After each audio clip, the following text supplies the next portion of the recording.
পাৰ্টিৰ অসম প্ৰদেশ কৃষক মৰ্চাৰ সন্মানীয় সভাপতি পংকজ বৰবৰা, সাধাৰণ সম্পাদক ৰঞ্জিত ভট্টাচাৰ্য ডাঙৰীয়া প্ৰমুখ্যে, উপসভাপতি সাধাৰণ সম্পাদক সদস্যসকল, আমাৰ আমন্ত্ৰণ মৰ্মে অসম গণ পৰিষদৰ মুখ্য কাৰ্যালয়লৈ আজি আহিছে। অসম কৃষক পৰিষদৰ তৰফৰ পৰা আমি আন্তৰিক অভিনন্দন আৰু শুভেচ্ছা জ্ঞাপন কৰিছোঁ। মাননীয় বিধায়ক পুনাকান বৰুৱা, পৰমেশ্বৰন দাস, সুনীল ডেকা প্ৰমুখ্যে অসম গণ পৰিষদৰ বিষয়ববীয়াৰ উপস্থিতিত আৰু শতাধিক কৃষকৰ আজি উৎসাহ জনাবলৈ ইয়াত আহিছে। ৰাষ্ট্ৰপতিৰ পৰা পদক আজৰি আনিবলৈ সক্ষম হোৱা তৃপ্তি চহৰীয়া বাইদেউ আমাৰ মাজত আহি উপস্থিত হৈছেহি। কৃষি খণ্ডৰ সামগ্ৰিক বিকাশ, এখন উচিত বজাৰ আৰু কৃষকক যাতে আমি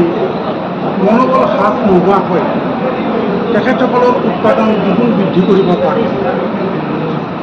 গাঁৱলৈ গৈ কৃষকৰ পদূলিত থিয় হৈ কৃষকৰ সমস্যা সমাধান কৰাৰ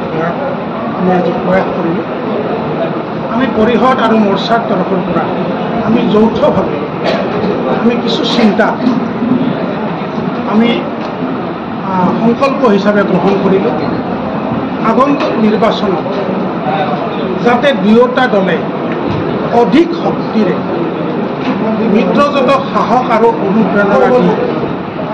মাননীয় মুখ্যমন্ত্ৰী ডক্টৰ হিমন্ত বিশ্ব শৰ্মা ডাঙৰীয়া ২৬ চনত আকৌ মুখ্যমন্ত্ৰীৰ আসনত অধিক শক্তিৰে অধিক সমৰ্থনেৰে বহুৱাব পাৰোঁ, তাৰ কাৰণে আমি উমৈহতীয়া কাৰ্যসূচী গ্ৰহণ কৰিলোঁ। কৃষকৰ মংগল যাতে আমি কামনা কৰি যাব পাৰোঁ।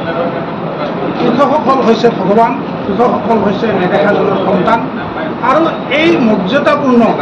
কৃষকসকলক আমি আগত ৰাখি পথাৰক সাৰথি কৰি, বজাৰক সাৰথি কৰি আমি যাতে কৃষকৰ ফচল বিদেশলৈ ৰপ্তানি কৰিব পাৰোঁ। যুৱ সমাজক কৃষি খণ্ডত অধিক আকৰ্ষণেৰে আমি যাতে ফচলৰ উৎপাদন দুগুণ বৃদ্ধি কৰিব পাৰোঁ, তাৰ কাৰণে আমি যৌথভাৱে কাৰ্যসূচী ভাৰতীয় জনতা পাৰ্টীৰ ৰাজ্যিক কৃষক মৰ্চা আৰু অসম গণ পৰিষদৰ ৰাজ্যিক কৃষক পৰিষদৰ দুয়োটা সংগঠনৰ বিষয়ববীয়াসকলে আজি আমি আনুষ্ঠানিকভাৱে ইয়াত অসম গণ পৰিষদৰ কাৰ্যালয়ত বহিলোঁ। আমাৰ ভাৰতীয় জনতা পাৰ্টীৰ জ্যেষ্ঠ নেতা বিধায়ক পুনাকান বৰুৱা ডাঙৰীয়াৰ উপস্থিতিত আৰু অসমৰ কৃষকৰ যি সমস্যা আৰু অসমৰ কৃষকৰ কেনেকৈ আমি উৎপাদিত সামগ্ৰী বজাৰলৈ লৈ যাব পাৰোঁ, পথাৰৰ বজাৰ আমি কেনেকৈ দখল কৰিব পাৰোঁ সম্পূৰ্ণভাৱে, সেই বিষয়ত আমি আলোচনা কৰিলোঁ। আৰু অসমৰ কৃষকৰ আয় দুগুণ বৃদ্ধি কৰাৰ ক্ষেত্ৰত নৰেন্দ্ৰ মোদী ডাঙৰীয়া আৰু অসমৰ মুখ্যমন্ত্ৰী ডক্টৰ হিমন্ত বিশ্ব শৰ্মা ডাঙৰীয়াই যি প্ৰচেষ্টা কৰিছে, সেই প্ৰচেষ্টাক আৰু অধিক শক্তিশালী কেনেদৰে কৰিব পাৰি, সেই বিষয়ে আমি দুটা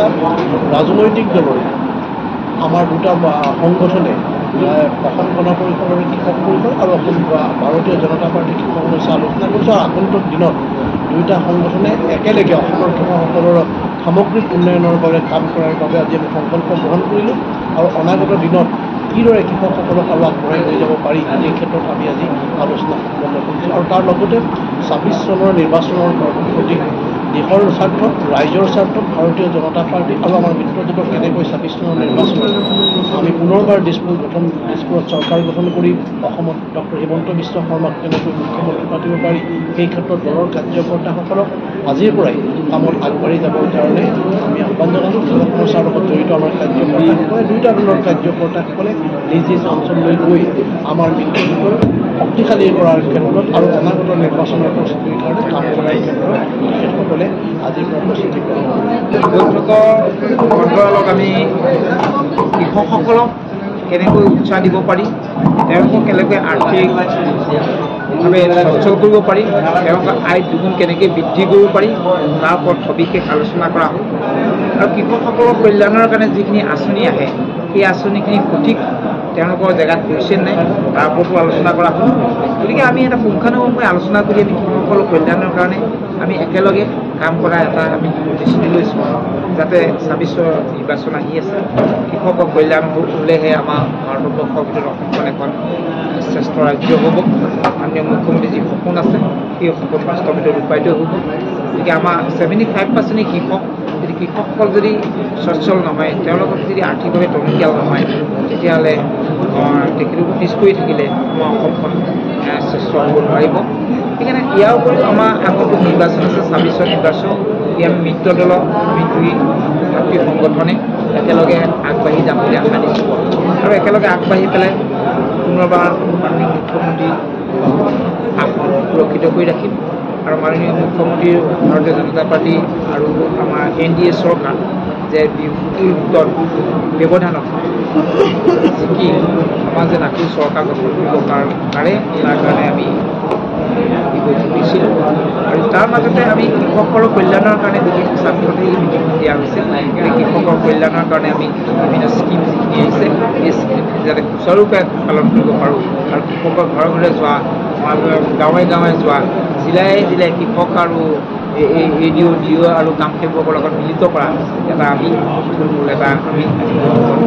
দিওঁ আশা ৰাখিছোঁ আমাৰ দুটা সংগঠনে একেলগে কাম কৰি কৃষকৰ কল্যাণ সাধন কৰিব পাৰিম